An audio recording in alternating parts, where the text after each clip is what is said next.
14 tips para may kita o at least may pera. Malay nyo, yumaman kayo. Diba? Hindi lang tayo sa health tips. Siyempre, pag matalino ka, marunong ka sa lahat. 14 tips. Ito kasi nakikita ko, kahit saan kami pumunta, laging sasabihin, wala akong pera. Sino walang pera, lahat tataas ang kamay. Sabi ko, kawawa naman kababayan natin. 14 tips ha. Number 1, ipunin mo yung kita mo kahit maliit. Huwag mo mamatahin kahit maliit ang kita mo. Ay mo, konti lang nito, baliwala. Hindi po. Kahit maliit lang kita mo, let's say ang kita mo 300 pesos isang araw, ipunin mo pa rin, pakonti-konti. Practice yan eh. Practice yan. Wala naman nag-uumpisa ng milyonaryo eh. Pag magaling ka mag-ipon, yung ugali mo sa maliit na pera, paglaki ng pera mo, magaling ka mag-ipon. Kung 300 pesos lang ang ipon mo, tinapon mo agad sa 2 Starbucks. Diba? Pag yumaman ka, ay tatapon mo rin sa 2 kotse o ano, mauubos agad yun. So, matuto yung saving habit. Number 2, maging practical sa pag-iisip. Huwag paligoy-ligoy. Anong isipin maging practical? I mean, gusto mo nagnegosyo, ito yung negosyo mo, diretso lang. Tuloy lang. Huwag masyadong malalim na kung ano-ano pang iniisip nyo, di ba? Na ito gagawin, tapos may scheme na naman dito, may scheme na naman dito. Tapos yung success ng negosyo mo, depende kung magbibigay ito, darating to, lalakas ang benta. Magugulo po kayo, mamaya mag-pandemic ulit, itapos ulit ang negosyo. Basta practical lang. Paano pinakamabilis kumita na simple lang. Number 3, ano man yung trabaho mo, ano man yung negosyo mo, kailangan mag-enjoy ka doon. Kasi pag hindi ka nag-enjoy sa trabaho mo o doon sa negosyo mo, baliwala din, useless din. Kahit nagbebenta ka ng ano ba binibenta, yung mga inumin o meron kang produkto na binibenta, pag hindi mo ine-enjoy, hindi ka talagang masaya doon, mararamdaman ng tao. Kailangan happy ka. Parang dito sa pagtulong sa inyo, lagi ko inisip, mga kababayan natin, talagang mahirap. Ine-enjoy ko to, di ba? I-enjoy mo yung trabaho, kahit ano, pananahi, kung ano mang ginagawa nyo. Pag masaya ka kasi, tuloy-tuloy eh. Marami kang effort malalagay. Tsaka makikita ng tao, gigil to. Gusto talaga. Oo. Pag mas gigil yung tao, mas binibiyayaan. Sa pantip, yung iba iniisip pa paano yayaman, hingi pera. Lahat ganun. Pahingi pera. Hindi ka yayaman sa hingi ng pera. Ulitin ko hindi ka yayaman sa hingi ng pera. Mamumulubi ka lang lalo. Bakit? Kahit bigyan ka 1,000, 2,000, 5,000, kahit 100,000, mawawala din yan. Ang kailangan, mawawala lahat ng pera mo. Bakit? Kailangan matuto kayong umaandar yung makina mo eh. Paano ka mismo kumikita tuloy-tuloy na kaya mo i-sustain. Kasi yung hingi, hindi masusustain yun eh. Diba? Kung talagang magastos ka, kahit anong pasok, gastos. Yung utak mo, pang gastos, pang bill mo ko, hindi marunong magtipid, diba? Kahit anong laki na kita, mawawala din.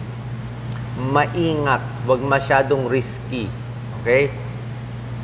Number 4, maglagay ka ng allowance sa kita o gastos mo. Ano ibig sabihin nito? Ibig sabihin nito, utang to eh. Ibig sabihin, okay, inisip mo kumikita ka ng 500 pesos ang araw. O gawin natin malaki, kumikita ka ng, sige, doon lang tayo sa 500. 500 araw-araw. O, inisip mo, 500. O, so, isang buwan, magkano kikitain mo? 15,000. Diba? Tapos, isip mo, tuloy-tuloy na to, 15,000. Di isang taon, 180,000, parang makakabili na ako nitong refrigerator, makakabili na ako nitong gamit. Huwag mo isipin ganun. Huwag mo isipin may negosyo ka bukas o walang ganun-ganun. Utangin ko muna, babayaran ko pagdating ng sweldo, pagdating nung pera. Alam mo, ang daming pwede mangyari. Number 1, nagkasakit ka. Wala ka nang kita, gastos ka pa, tapos na usapan. Number 2, niloko ka ng kausap mo. O, di wala ka na, nganga ka na, bankrupt ka na.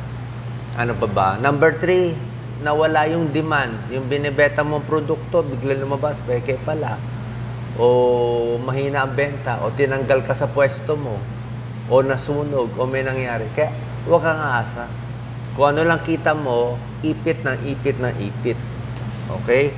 Huwag mo isipin ang kita mo 500, isipin mo 300 lang kita mo. Laging kung ano ang kita mo, o ito ang kita mo, dapat hanggang dito lang yung gastos. Bakit? Marami pwede mangyari. Magkasakit yung anak, magkasakit yung nanay, manakawan, mahulog. O, lahat to pwede mangyari. Hindi mo pwede isipin na talagang healthy ako habang buhay, sisikat ang araw at laging may benta dito. Walang ganon.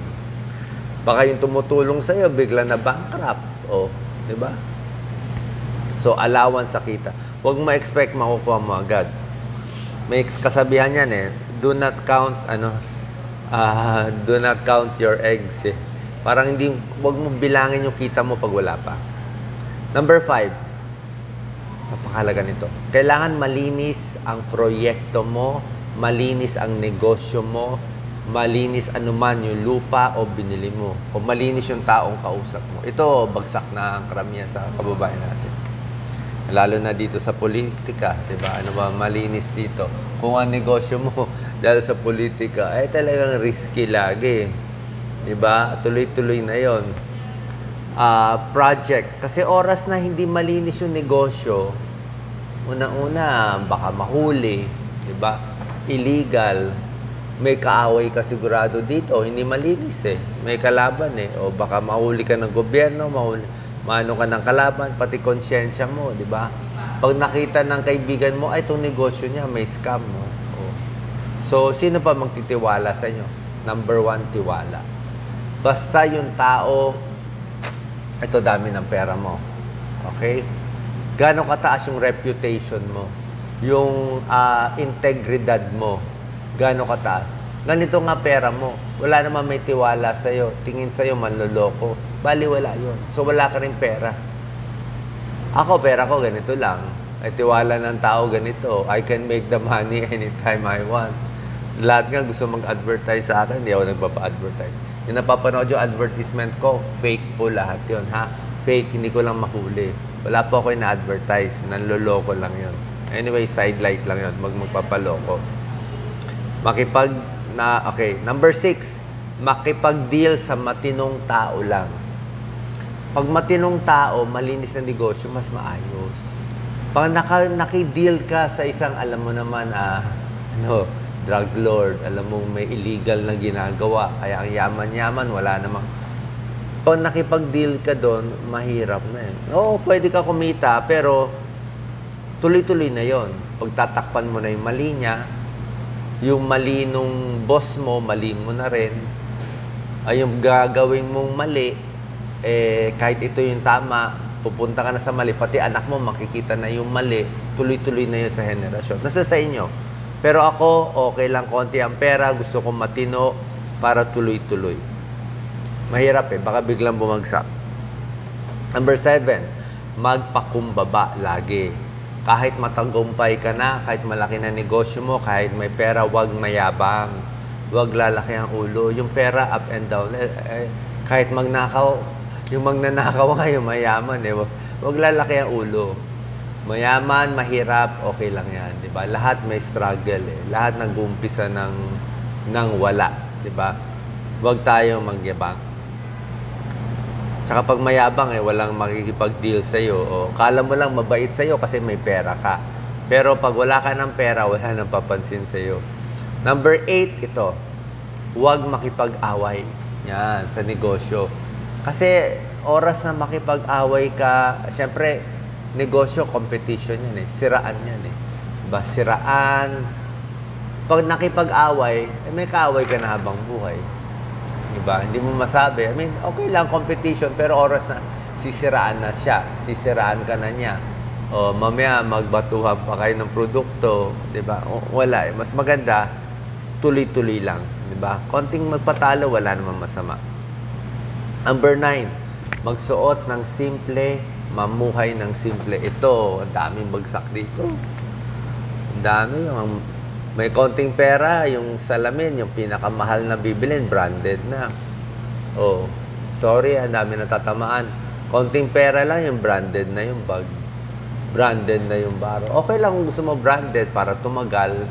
Mas matagal yung branded, mas matipid. Pero kung bibili lang dahil gusto mo bumili, o sasabihin mo, you only live once, kailangan bili na.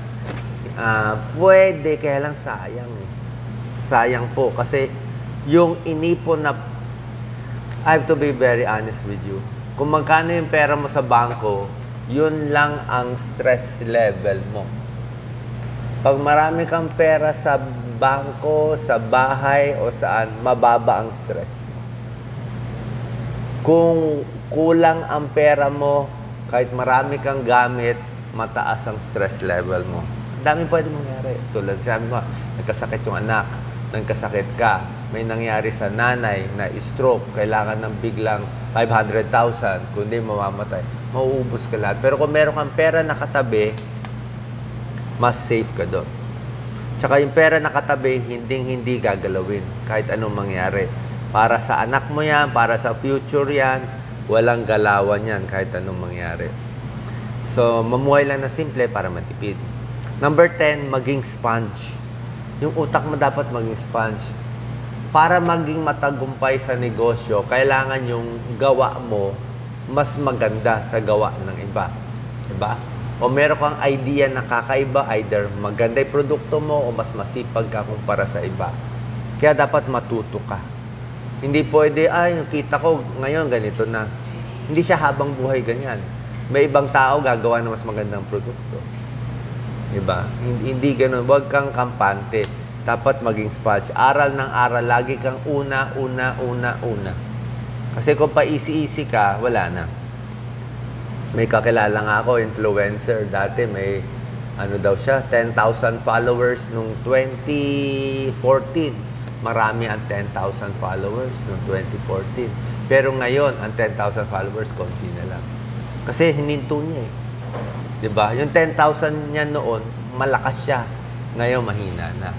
Diba? So, dapat tinuloy-tuloy niya. Sayang. Number 11, mag-aral ng iba't ibang linya. Okay?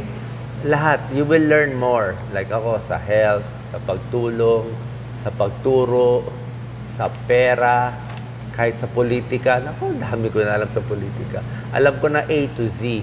Alam ko na ano nangyayari ngayon. Bakit bulok ang sistema? Bakit kawawa ang Pilipinas?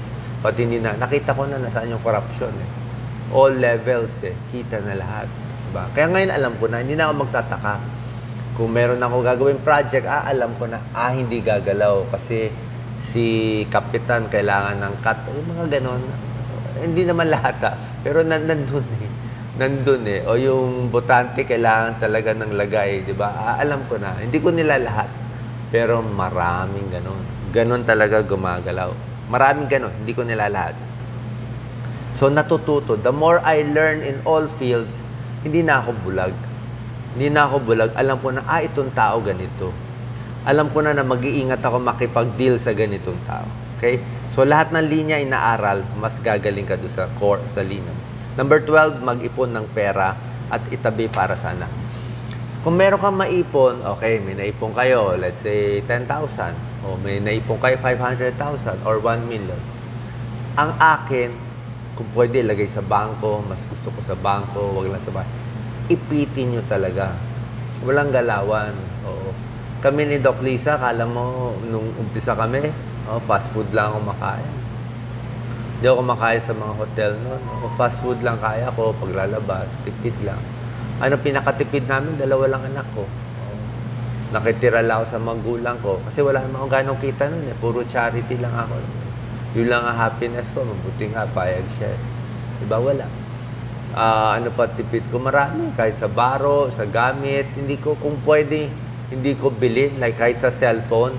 Yung cellphone ko, mga 2 to 3 models down eh.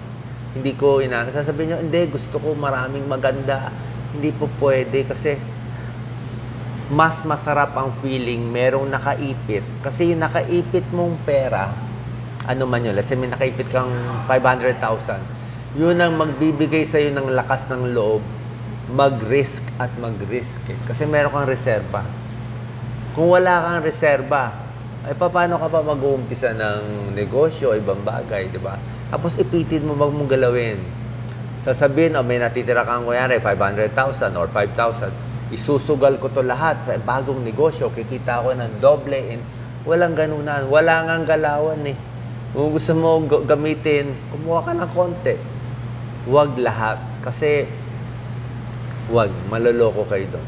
Huwag emotional. May umiyak sa'yo. Pinsan mo, mamamatay yung anak niya. May mangyayari. Iyak na iyak sa'yo. Hinihingi yung 500,000 mo. Sorry mabait ako, doktor ako. Pero huwag mo bigay yung pera. Paano kung mamatay? Una-una, hindi mo namang cargo. Pangalawa, magbibigay ka naman sa kanya Bigyan mo konti. Bigyan mo ng porsyento, bigyan mo 5,000, 10,000. Huwag mo bigay lahat. Humingi siya sa iba. Humingi ng tulong, konti-konti. Huwag nga mabilis Kasi pag emotional ka, bibigay mo na lahat ng pera mo, kala mo magaling ka, nga ka naman hindi. O gusto mo yung gamit, bibilin mo agad. Gusto mo itong project, bibilin mo. Kadalasan ng biglang decision, mali. Hindi umaandar yung utak Pag emotional ka, yung utak mo naluloko. Parang isip mo, ang ganda-ganda nitong negosyo. O bait-bait nitong tao, 100% tunay ito, siya na. Alam mo, may nakilala ko, si Juan, ang galing-galing. Talagang siya magtutulong sa atin. Wala yan. Matulog ka muna after 1 week. Hindi ka natatawagan ni Juan. Wala na. Iba yung una, iba yung subok. Kaya ako, 27 years na ako tumutulong sa inyo. Subok na yan. Hindi ako nagbabago. Yun ang tunay, yung matagal. Pero yung pa up and down, bagong kilala, magaling, ngayon lang nagpakilala, wala yun. Maayos sa una, tignan mo na. Patibayin mo. Yung pagsubok, makita mo galit. Mag-ipon ng pera, walang galawan. Bigyan mo lang konti. Utang, hindi rin pwede malaking utang. Konting-konti lang, Kasi, pag nawala ang 500,000, ang hirap ipunin. Ang bilis gastusin. Ang hirap magtayo ng building. Ang bilis ibagsak. Ang mahirap magtayo ng mga block, ang bilis sirain, Kaya huwag mo sisirain. Last 2 na lang. Number 3, humingi ng payo ng advice sa marunong, sa matagumpay na, like me. Ako ba? Sorry. Actually, wala mo pera nun. Hanggang 2016, wala mo. Puro video lang ako na video. 3,000 nga videos ko. Wala nga ako yung nakita. Wala ako yung nakita nun. 2016 na yan, 24 years na ako tumutulong. Wala. Dito lang ako humingi ng tulong. Paano may kita ko? Malay ko, biglang lumakas yung YouTube, Facebook Kasi ako, tumutulong ako kahit walang pera. Kahit hindi ako bigyan ng pera ng YouTube, okay lang sa akin. Tanggalin na lang. It does not matter. Ang goal ko, makatulong. Kaya nga pag tinanggal yung pera sa YouTube, ako na lang matitira. Ako na lang matitira. Iba, ayaw na wala nang pera. Kaya ako, ang tagal ko nang gumagawa, wala pang pera. Naipon na yung libo-libo kong video. Kaya nung nag-click na may pera, nakita nila, uy, si Doc Willie pinakamarami. Yung iba, doon pa lang mag-uumpisa. Kasi may pera. Pag walang pera, ayaw na mag-video. Hindi naman tong video pang pera Gusto ko matulungan kayo na yumaman para hindi mamatay yung anak, yung magulang, para may pera kayo. Diba? Kasi namamali lang yung utak. Bakit? Siguro mas magaling ako konti. Diba? Mas matanda ako. Yun na lang. Mas matanda. Diba? Kayo, bata. Kaya wag emotion. Number 14, maganda rin tumutulong. Pag tumutulong ka, good karma yun. Good karma. Okay? So, ito, sinabi ko sa inyo, sumama sa matino, tulad ko, tumulong sa kapwa, tulad ng ginagawa ko, matipid. Kita mo yung t-shirt ko. Hindi na ako nagre-relos-relos. Wala. Ito, nawala nga yung salamin ko, kahit yung salamin ko nahulog ko sa sortie. Ilang matipid. Kahit nga yung gupit ko, si Doc Lisa na lang nagugupit, ang laki na titipid ko sa gupit, di ba? Kasi, habit lang. Tapos kung meron ko naiipon, may portion pang tulong, may portion sa anak ko, ganun lang, para masustain ko. Para masustain mo. Kasi, practically, ganun po talaga ang buhay. Kung ano yung ipon mo, yon, tapos lagay mo sa bangko, Tapos, bukod sa pera na meron kang tago, basta pa pala last, ang daming ganito. Away ng magkapatid, di ba? May konting ari-arian si nanay, tatay, let's say 1 million, patayan yung kapatid, sino makakuha? Para sa akin, huwag ka na makipagpatayan dun sa 1 million ng magulang mo. Maliit yun. Imbis na ubusin mo yung oras mo, yung galit mo, kamkamin o kunin yung sa magulang mo, makuha yung share mo. Let's say share mo 250,000. Imbis na kunin mo yung 250, hayaan mo na nawala ka, magtrabaho ka na lang. Ang kailangan mo yung ikaw mismo nagtatrabaho, ikaw mismo kumikita. Kayong pamilya, unti-unti kumita ka ng 5,000, 10,000, 50,000. Pag nagtrabaho ka ng 5 years, 10 years, ay kikita ka milyones. Ay kung kinamkam mo yung 250 mo, oo nga sa'yo. Pero pag kuha mo ng 250, nga. Inubos mo yung panahon mo, kaka 250,000 nung share mo sa magulang, yun ang gagamitin mo paglago, ayaw mo na. Kaysa magpatayan pa kayo ng kapatid mo, sa'yo na yan, yung mga kamag-anak mo, nakakuha ng 250,000, pero ikaw, lumalago ka ng lumalago. Diba? Palugi ka doon, pero lumalago ka. Ikaw yumaman. Kasi finokus mo yung buhay mo, yung utak mo sa paano kumita. At syempre, laging may tulong. Paano lumaki. Diba? Doon ang focus mo. Hindi ang focus mo, awayin yung kamag-anak, paano makuha yung mana-mana. Oo. Ang pinakamagandang mana, konting pera lang at yung talino. Tsaka ugali. That's the best. That's the best. Ako nga, may mahirap. Pagtingin ko, yayaman to. Paano maganda ugali. May yayaman to. Pero pag nakita ko, umpisa pa lang, puro hingi, puro ganyan. Pwede naman humingi paminsan-minsan. Hindi eh. Dapat meron kang meron kang ibibigay. Lahat naman meron yan. Sana nakatulong to sa mga kabataan. Ito ang way, sipag. Di ba?